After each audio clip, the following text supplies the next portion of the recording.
Wayne is with us as well as Jennifer, and we're going to talk a little bit about speech. What came to mind is how he started talking about the sanctions, the additional sanctions against Russia, and of course the normal look at the terror and the horror, etc. Two things he pushed very hard. Number one, the international partnership. He keeps on pushing that. This is international. This is international. This is a partnership. The allies are all together. It's really important to Biden, and I think it's really important in terms of optics. This is not an American-led movement. We're all in it together, much like George W. Bush or George H.W. Bush when the Gulf War happened. This is not America. This is the whole world. This is the Western world. We're all in it together. That's critically important, not only to Biden, but also to all of our allies. And you notice the word allies and partners. Allies and partners. Over and over again. Very important. By the way, Biden did lead this thing. But he's not going to say, I led this. We were driving the bus in Kuwait. Yeah. We're driving We the certainly bus are, here. but we're mentioning that we're not. Biden keeps on pushing, we're all in it together. We're doing this together. All right, you have that. And push hard the bipartisanship here. And I couldn't believe he thanked McCarthy. Kevin McCarthy, by name. I don't think he's ever done that in his presidency. And McConnell. And then he gave too much credit to Pelosi, saying that she really did wrong. I thought that was just dumb. We both looked at each other and going, come on. What the hell is she doing? So now let's get into the meat of this thing. And Wayne, and jump in. Well, so he had a few specific announcements of specific actions that he's adding to the mix. And now I was not surprised, but I didn't know. We knew that he was going to announce canceling Russia's trade equity status, also called most favored nation status, also called. I didn't know he was going to say it. It seemed to me he was saying all the allies are all going to do it too. Yeah, and by the way, that's not necessarily because it's necessarily true. It is the United States on its own. Countries on their own have this, except, this is really interesting. The MFN concept, the Most Favored Nation Treaty, Most Favored Nation Clause, and what it does is if people or countries are members of it, the entire world is. There are only two countries that are not MFN members, and that's Cuba and North Korea right now. Everybody else, including Russia, is. And what it says, we are going to keep the same duties. It's a free trade agreement. Effectively. It's a non-discriminatory, if we're all in the group, everybody gets all the same deals and privileges, and nobody can be treated differently. Yeah, except that doesn't happen because you do invoke against China and you have certain duties, so it's a little bit loose. However, if the Western world does jump in and actually uphold the suspension of Russia to the most favored favored nation clause, and all of a sudden, now the world says, okay, we're not going to let Russian goods come in. Or if we really need the goods, we're going to charge such high duties that we're going to make it almost impossible to buy those goods from Russia. That's a hit. Not selling diamonds is not going to kill Russia. Not selling seafood is not going to kill Russia. I mean, this becomes incremental. You can nip at it. This is the death of 1,000 cuts. You have none of this, and all of a sudden we're going to take this. And it turns out the diamond business is not going to kill Russia, but it's a big business. A lot of people work there. The seafood industry, a lot of people work there. But how important is the U.S. as a market for Russian seafood and vodka and diamonds? Because right now we're the ones saying, hey, we're not going to take your seafood and your vodka and diamonds. And now we go back. Remember when the deal was we're going to get rid of all the Russian vodka. We're not going to have Russian vodka in our bars. Right. The states that control their liquor stores were taking off the shelves. And then everybody looked and went, it's a pittance. The amount of actual Russian vodka here is almost nothing. But again, I think what's happening is, let's go back to the leadership role of the United States. And that is not only invoking our particular ceasing of importing Russian goods, but trying to convince the rest of the world. So if all of a sudden Russia, and believe me, they sell a lot of vodka around the world. That's not a small industry. If the Western world says no to vodka, they don't sell much vodka in Ghana or Tierra del Fuego, for example. Now, I just did a quick search, and it looks like just 1.5% of our distilled spirits in 2021 actually came from Russia. Right, but if you add up all the Western countries, now you're talking about a hit. And we're going to go through industry after industry. When the anti-Russian vodka movement was there, that was not the government. That was private industry. Yes, that said no, and then the idiocy. If it's well, that revealed. The point is, because of that, people started to look at, well, how much of the stuff is really from Russia, and that's when it was revealed how small it is. Yeah, but if you add all of Europe, if all of a sudden the world economy, all of a sudden, and back to the segment that I did before. Add that to the voluntary closure of international businesses in Russia, banks that are set up in Russia, industries that are set up in Russia, the big well-known brands like IKEA and McDonald's and Kentucky Fried Chicken. And we're talking thousands of businesses employing probably millions of Russians. All of a sudden, you're talking about true economic sanctions in a big way. It's no joke that he said that half of the economy is basically gone, where the ruble has been cut in half. The stock market is not opening. But you know what does that say? When the stock exchange says we're not opening, there will be no trading of stocks. Remember, this is no matter what you think, it's not a communist government in Russia. It is a capitalistic system. Now, there are a few people that really score, the oligarchs, that control some of the major industries, but it's still a capitalistic system over there. And when you cut it out, well, imagine what would happen if our stock market, if both NASDAQ and the New York Stock Exchange just shut down for 2 weeks because we're at war, or we've invaded, or we've been invaded. I mean, what do you think happens to the economy? It's utterly destroyed. And that's what's going on. When you lose half the value of your currency overnight, I mean, what does that do? And now you're talking wheelbarrows full of cash to buy products. Remember, and I'll never forget this. And if you really want to have, if you want a visual of what hyperinflation and devaluation of money is, look up Weimar Republic, W-E-I-M-A-R, Germany in the 1920s. And what you will see are people buying a loaf of bread with wheelbarrows full of money. Literally wheelbarrows full of money. And same thing happened in Brazil when I was there. I talked about this yesterday. Hyperinflation, with the value of the Cruzeiro just collapsed. And what it took to buy products, well, the Cruzeiro, that went from, 10, 12 Cruzeiros to the dollar. Then it went to 100 Cruzeiros to the dollar. Then it went to thousands. Then it went to millions of Cruzeiros to the dollar. So then we had new Cruzeiros. Right? That's it. We're throwing away our old system. It's like dollars. We throw away the dollars, and now we have new dollars. And we declare that new dollars are now worth what 100,000 old dollars were worth. All right, how long do you think that lasts? That disappears.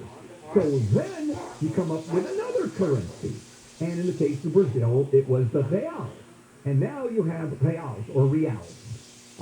And at least because of the Brazilian government, and because it went to a fully capitalistic system and the corruption dropped dramatically, it really got and became part of the world economy. So now you have a real currency.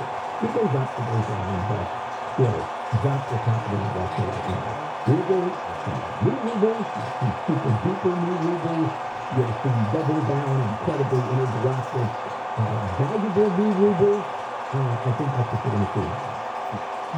Let's go through some more of these specific things like that, and then we can get into big picture. Okay. So let's go specific. Yeah, it wants to make it harder for Russia to borrow from the International Monetary Fund and the World Bank. Now, I don't know who else he has to get on board to really make that happen. The United States has tremendous power with the IMF. But not ultimate, right? Not ultimate, but enough. Unilaterally make it happen. But again, let's go back to what he said. Our allies, our partners, our allies, our partners, we're working in unison. We're all doing this together. And the United States is way 100 pounds away with the IMF, too. Yes, Yeah, I know this is a different issue, but he has not been able to get all of the allies to energy impact. That's different. That's unilateral. Well, you don't know until you get a response from the allies if this is something they're going to join us with or something they're going to sit out. But they can't. They can't. When you have countries like Moldova who are actually in danger of being invaded, 100% of their energy comes from Russia. What can they do? And Putin recognized. Biden recognized that. He said, not all of our allies in Russia are going to be in the same position we are to stop buying energy from Russia. That is the one huge difference. That is huge. The IMF business, the rest of the countries is borrow. When's the last time Moldova put money into the IMF? These countries borrow from the IMF, which the United States is by far the largest contributor to that fund. That's why we're the 800-pound gorilla. Let's go on. He says the G7 collectively is going to add more of those oligarchs to the list of targets, and that means taking their stuff. If it's not in Russia, if it's anywhere else in a G7 country, we'll take that yacht, we'll take that home, and also starting to ban exports of luxury items to Russia, which means the oligarchs won't be able to buy them. Although, if you're that rich, and we say no more Philippe Patek watches, go to Russia, no more yachts, they could buy them elsewhere. Yeah. But at least it's some attempt. This, though, is the other end of the spectrum of my point about all of this is ultimately to put pressure of the people of Russia to do something.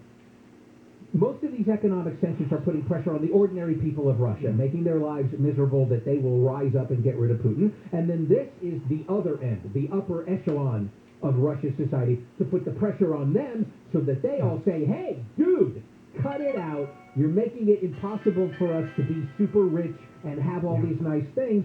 And yet, my question remains, however hard they would want to get rid of Putin, they'll never. Is it possible? No. Is it feasible? No. Because that they could do it? Because there's no one else, number one.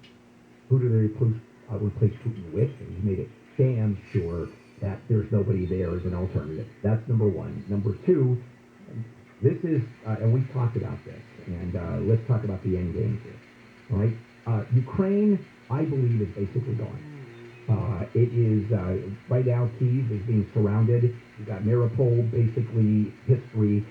As Jen said, the western part, the part that borders with the Poland, NATO countries. Estonia is right there, Lithuania. That Ukraine is going to be gone. It's either going to be annexed 100% into Russia, or it's going to be a puppet state. That is a given. Now, here is the part that is heartbreaking. Russia annexed Crimea in 2014. Does anybody even care? The world forgets very quickly. It really does. A year from now, 2 years from now, Justin Bieber's going to have a new video.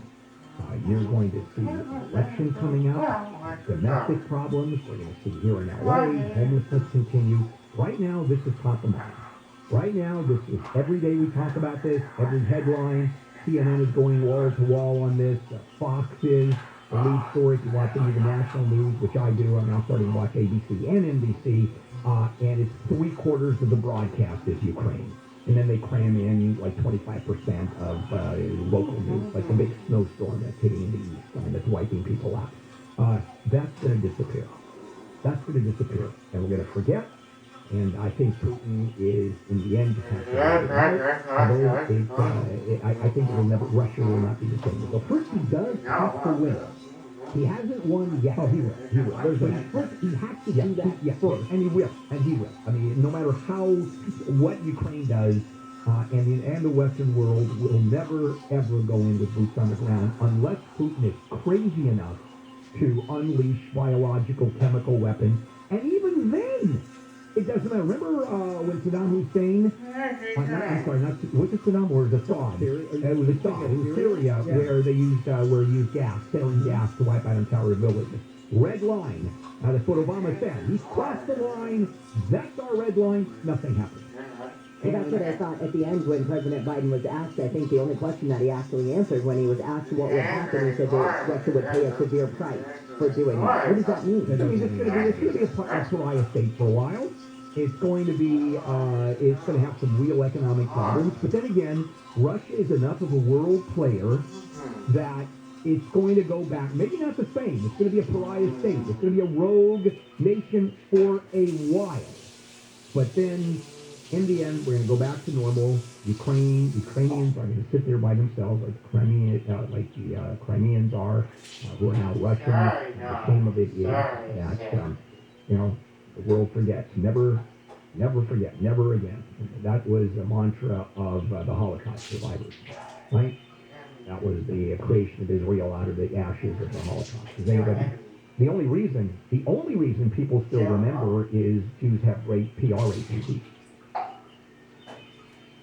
By the way, it's literally how many Ukrainians are going to go around the world and constantly remind us? How many people in Crimea are there?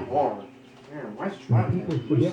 How tenacious have the Armenians been about trying to get the world, more and more of the world, to recognize the genocide and at it for decades and gaining ground. It's taken longer than it should, but they have stuck with it for the long haul, and they are continuing to make progress there. That's in America. I think the Ukrainian people are amazing, and I think that depending on what happens, I mean, if it ends up he takes over Ukraine, and especially if he starts any and if you're not a Russian in Ukraine, get out and all of that, I think you are going to see a very effective long-term campaign of information from Ukrainian people around the world. And you're going to see an insurgency. That there's no question about. You will see an insurgency, and keep in mind he's going to be fighting a civil war for a long time. It's going to be, Crimea, there were so many ethnic Russians in Crimea that once he took it over, the majority of people are like, we're fine with this. It's not going to happen in Ukraine. We could go on forever. I mean, literally forever. But we're going to come back and talk about what exactly the Russian people are hearing right now. This is KFI AM 640 live everywhere on the iHeartRadio app. Los Angeles, Orange County. Live everywhere on the iHeartRadio app. News Sanctions.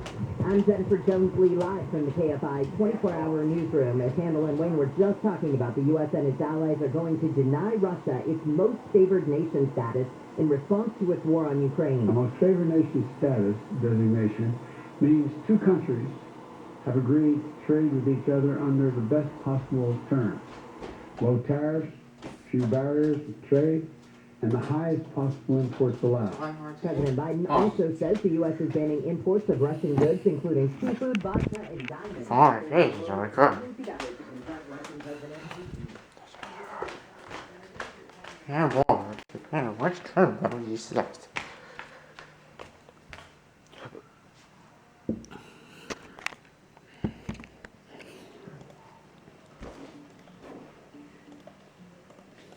The 2011 Ram 2500. The 2011 Ram 2500 is built tough and offers different box and cab options to meet your needs. Smooth gear shifts are achieved thanks to the powerful 8-cylinder engine, providing a spirited yet composed ride and drive. Each and every detail of the exterior expresses muscularity. This vehicle achieves a sporty stance when viewed from all angles. The spacious cabin provides ample passenger volume. You'll notice that the headroom and legroom make even the longest drives enjoyable. Top features include air conditioning, one-touch window functionality, a rear step bumper, fully automatic headlights, a trailer hitch, and more. Other available features include leather upholstery, voice-activated navigation, a trip computer, an automatic dimming rear-view mirror, a power seat, turn signal indicator mirrors, rear parking sensors, remote keyless entry, a bed liner, and others depending on your trim configuration. Passengers are protected by various safety and security features, including dual front impact airbags, head curtain take command of the road, ignition disabling, and four-wheel disc brakes with ABS.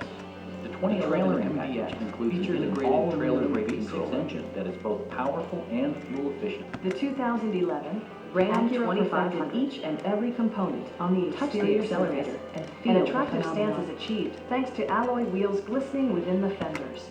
The 7-passenger MDX has doors that open wide for easy entry and exit. The power tailgate opens with the touch of a button.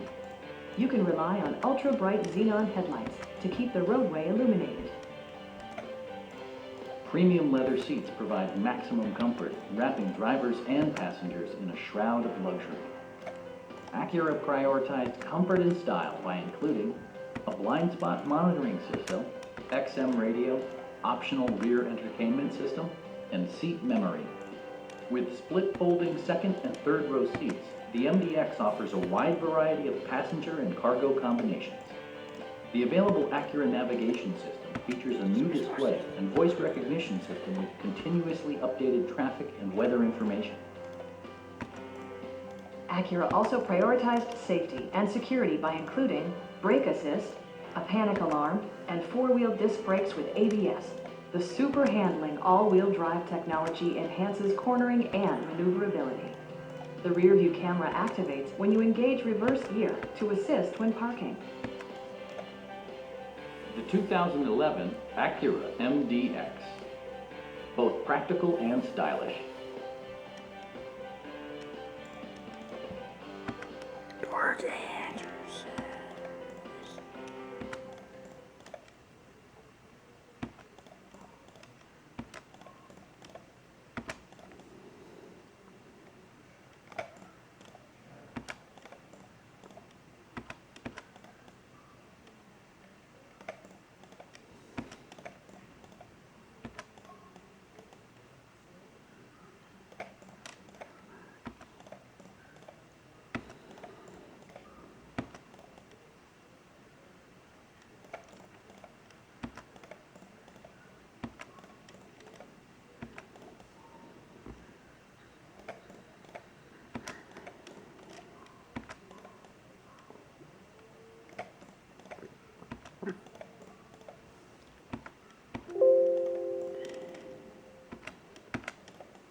Sorry.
Is the man terrorist?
Meat versus.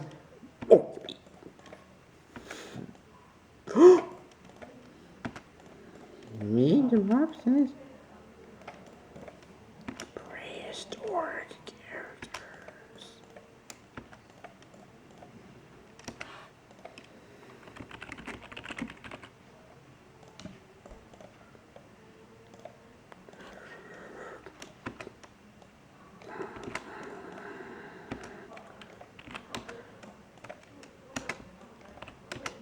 Horse abilities. Sized.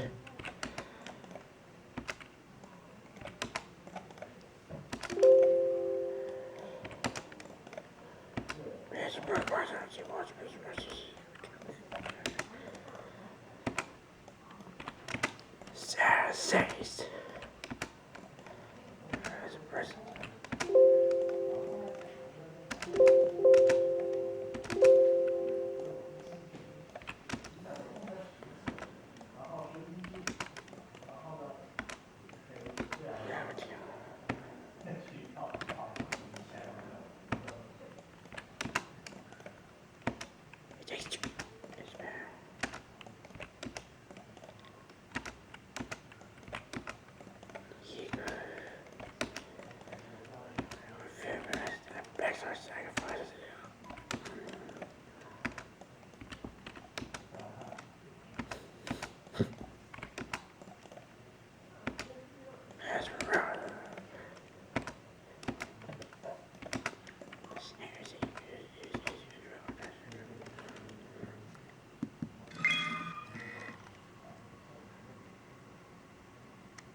Sized.